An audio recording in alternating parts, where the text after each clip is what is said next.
Gak nih. Kocak lah. Mantap. Tumbenan nih. Udah tusukin lagi jadi minum ya? Belum, ini punya gue. Oh, oke. Suzon udah. Ini memastikan. Gak beda Diminum jauh dulu ya? ya? Iya minum. Rasanya enggak usah. Nggak usah banyak gimmick. Ini cuma hot chocolate doang, Bemers. Oke. Hidup gimmick terus. Hakurama dan Bemers, senang banget ya kemarin Indonesia tuh buat event besar. Event. Pasti mau ngomongin MotoGP. Betul, yang kemarin di Mandalika tuh meriah banget ya. Iya, keren ya. Keren, cuman sayang nggak ada Marquez ya. Ada, tapi dia mental. Betul. Aduh, tapi keren sih ini for the first time in forever nggak sih? No, Oh enggak. karena MotoGP di Indonesia itu pernah diselenggarakan pada tahun 1997. Oh. Gitu, tepatnya di sirkuit Sentul, Bemers. Ya maaf, waktu itu masih kayaknya baru umur berapa tahun deh. Oh, masih berapa tahun? Wah, kalau aku masih dipikirin tuh sama orang tua aku. Oh, bukannya udah SMP? Tapi yang seru tuh pasti lu mau bahas ini juga deh. Gue tahu. Siapa? Yang pawang hujan itu kan. Nah, itu menjadi menarik perhatian banyak orang tuh. Bahkan nih Bemers, media internasional aja sampai memberitakan soal pawang hujan yang ada di Mandalika kemarin. Iya sih, soalnya kayak unik banget. Unik, Cuman di bener. Indonesia doang yang namanya ada perhelatan internasional. Terus yang di highlight itu pawang hujannya. Betul. Ada media asing, wah media manapun kayaknya fokusnya tuh ke pawang hujan. Iya, karena emang ya bisa dibilang itu keunikan Indonesia sih. Betul. Gas. Untung kemarin pas ketika ada salah satu yang juara di MotoGP, itu ini wawancara tuh tetap pembalapnya ya. Takutnya kan, iya Mbak, Rara. Salah ya, Tetap salah ya. bikin Mbak Rara gitu kan. Iya, teman namanya siapa? Mbak Rara. Rara Isti Wulandari. Betul. Selain Mbak Rara nih yang menjadi perhatian banyak publik, alat yang dibawa tuh juga unik tuh. Itu juga Bener, jadi sampai ditiruin gerakannya sama siapa pembalapnya? Fabio Quartararo. Itu sampai kan gini kan gerakannya kan. Iya benar. Pakai mangkok atau kayak mangkok emas gitu kan modelnya. Mangkok emas itu kayaknya mangkoknya sakti tuh ya. Waduh. Tapi sebenarnya mangkok emas itu ada sejarahnya sebenarnya karena Oh iya, tapi dijual juga nggak sih di kayak marketplace marketplace gitu gitu, ya. atau kita Kayaknya beli menarik. ke Tanah Abang ada gitu.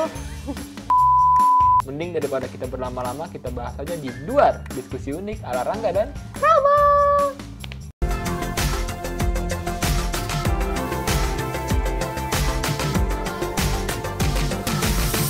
Waduh, itu mangkok emas itu jadi go internasional ya. betul. Jadi tuh Mbak Rara dan mangkok emas itu go internasional. Mbak Rara dan mangkok emas.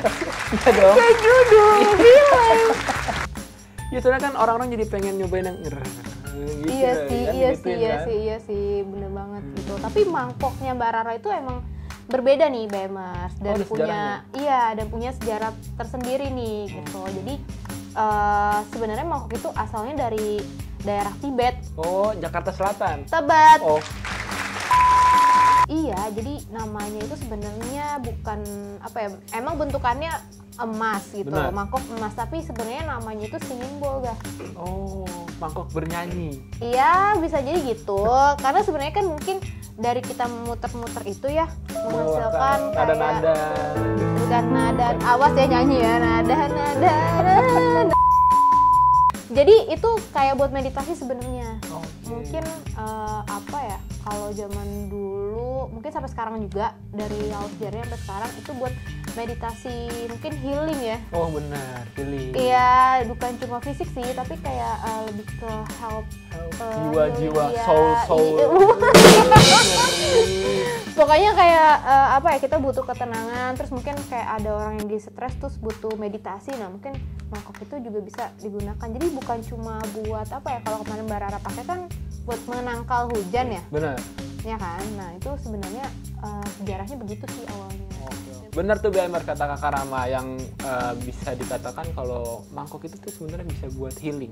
Nah, jadi nih menurut ahli sound healing Diane Mendel, Tibetan Singing Bowl tidak hanya mempengaruhi penyembuhan fisik, tetapi juga membuat implikasi yang terjadi pada tingkat emosional dan spiritual jauh lebih dalam.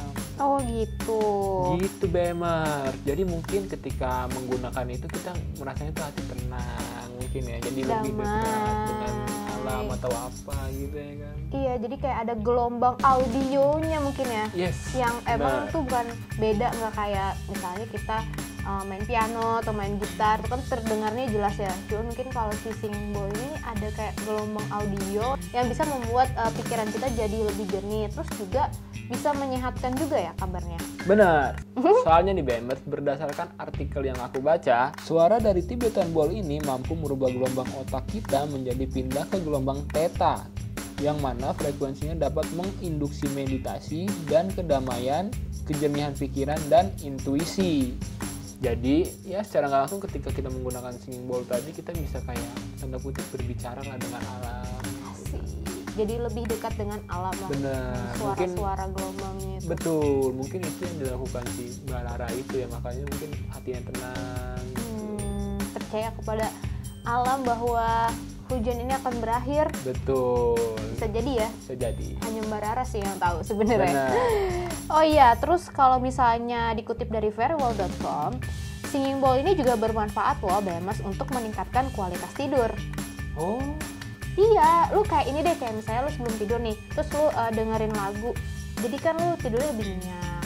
Oh iya. Nah, singing bowl juga kayak gitu, jadi memberikan terapi tidur. Yang untuk susah kita. tidur ya kan? Iya, bisa tuh mungkin terapi pakai singing Iya, bowl. mungkin selain karena suara, karena capek kali ya. Jadi kan muterin capek gitu, tidur gitu. Aduh. Bukan gitu, enggak. Jadi singing bowl ini nih gelombang audionya ini bisa menurunkan kecemasan kita gitu. Okay. Karena kan kita kadang tidur itu membawa kecemasan ya. Misalnya kita seharian nih abis kerja banyak banget gitu, biar banyak, dan terus banyak, gitu. banyak. Orangnya sedikit. Atau mungkin kita dengar omongan-omongan tetangga, omongan-omongan siapa kayak gitu di luar sana yang akhirnya membuat kita cemas, membuat kita kepikiran, akhirnya mengganggu kualitas tidur kita. Betul. Nah, si gelombang suara yang dihasilkan dari singing bowl ini itu bisa menurunkan kecemasan kita ketika kita mau melakukan aktivitas misalnya kayak tidur gitu, misalnya istirahat tidur tuh kita jadi lebih rileks gitu. Oke Kakak Rama. Terus ada apa lagi nih Kakak Rama? Selain itu ya, yang kerennya lagi nih, singing bowl itu juga bisa menurunkan tekanan darah. Cocok buatku.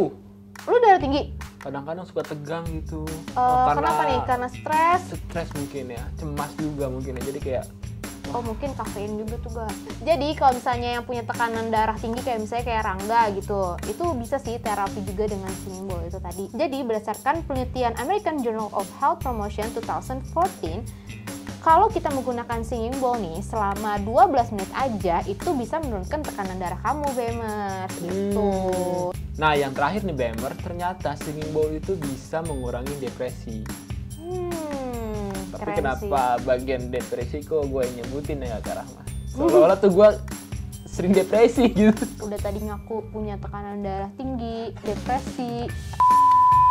Soalnya nih, terapi yang menggunakan singing bowl bisa memperbaiki suasana hati. Dan cara ini merupakan salah satu cara yang punya biaya yang murah gitu Kak Rahma. Nggak muter-muterin doang, tapi apa lu beli? Ya beli dong, cuman katanya sih cukup terjangkau, cuman belum ngecek sih. Coba deh cek di marketplace. Coba ya. Tapi emang ada?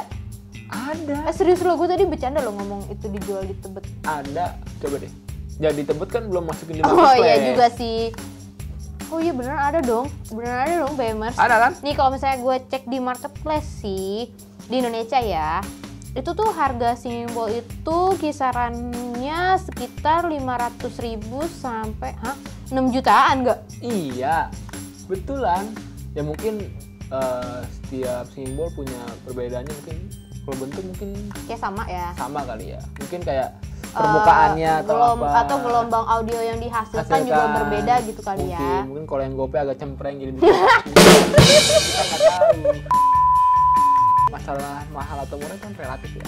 Iya, mungkin yang dipakai Mbak Rara Isti Wulandari itu ya mungkin yang mahal lah, ya kan? Atau mungkin yang terjangkau tapi memang dia bisa menggunakannya kan bisa jadi. Iya, kita undang Mbak Rara apa ya? Undang kali ya? Iya. Oke, Mbak Rara. Main dong. Jadi lu kan tadi bilang punya tekanan darah tinggi. Gue lagi aja bermasalah ya Bemers. Lu depresi juga. Jadi lu mau beli apa enggak, kan tadi di marketplace ada? Atau lu butuh bantuan Mbak Rara? Jangan, tapi ntar malah jadi pawang hujan ya. Gimana dong? Oke, nanti kita coba diskusikan kepada editor kita karena editor kita ini lebih depresi lagi sebenarnya. Oh, oke. Kayaknya yang lebih butuh dia ya. Betul. Jadi ntar kita coba diskusikan lah. Oke. Tapi menarik juga ya BMR soal Tibetan Singing Bowl ini. Sampai go internasional diomongin juga. Iya, dan memperkenalkan juga sih keunikan Indonesia, tradisi Bener. Indonesia. Karena kan pawang hujan di Indonesia itu unik ya, termasuk Betul. unik juga, termasuk budaya juga gitu. Dan ternyata singing bowl bukan hanya diperuntukkan untuk kayak Mbak Rara yang Mengendalikan hujan. mengendalikan cuaca atau Iya, gitu mengendalikan ya kan? cuaca ya, bener. Nah, Tapi ternyata banyak juga- manfaat betul, lainnya. banyak manfaat. Oke BMers, kita cukupkan dulu episode kita kali ini. Kalau kalian punya kritik dan saran, kalian bisa komen di YouTube Bisnis Muda atau mau email juga bisa ya. Bisa. Di untuk mimin@bisnismuda.id. Pokoknya cek aja description box di bawah ya. Betul. Jangan lupa juga yang mau join komunitas kita bisa banget. Kalian bisa cek di highlightnya Instagram Bisnis Muda. Di situ ada 3 komunitas yang bisa kalian ikutin. Betul. Buruan join, jangan sampai kelewatan. Gua Rangga. Gua Rahma. Bye BMers. Bye bye.